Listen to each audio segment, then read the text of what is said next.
Top quality और consistent performance के लिए सिर्फ सिल्वर पंप नाम याद रखना। ಬೆಂಗಳೂರಿಗೆ ರಾಜ್ಯಪಾಲ ಅನುಮೋದನೆ ಕೊಟ್ಟಿದ್ದಾರೆ.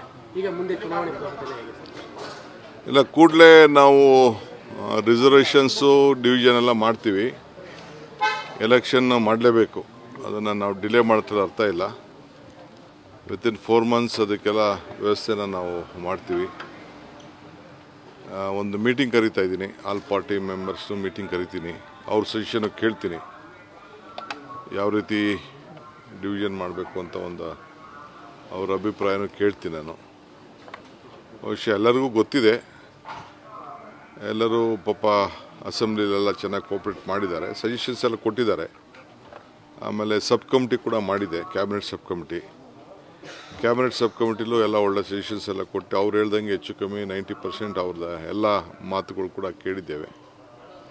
ಮುಂದೂ ಕೂಡ ಇದೇನು ನಮ್ಮದೇನು ಸ್ವಂತದ್ದೇನಲ್ಲ, ಎಲ್ಲರನ್ನೂ ವಿಶ್ವಾಸಕ್ಕೆ ತೆಗೆದುಕೊಂಡೇ ಮಾಡ್ತೀವಿ. ಬಟ್ ಎಲೆಕ್ಷನ್ಸ್ ಜಲ್ದಿ ಮಾಡೋದನ್ನು ತೀರ್ಮಾನ ಮಾಡಿದ್ವಿ. ಈ ವರ್ಷದಲ್ಲೇ ಆಗ್ಬೋದು ಸರ್? ಹೌದೌದು, ಮಾಡಲೇಬೇಕಾಗ್ತದೆ. ಇನ್ನು ಡಿಲೇ ಮಾಡೋದ್ರಲ್ಲಿ ಅರ್ಥ ಇಲ್ಲ.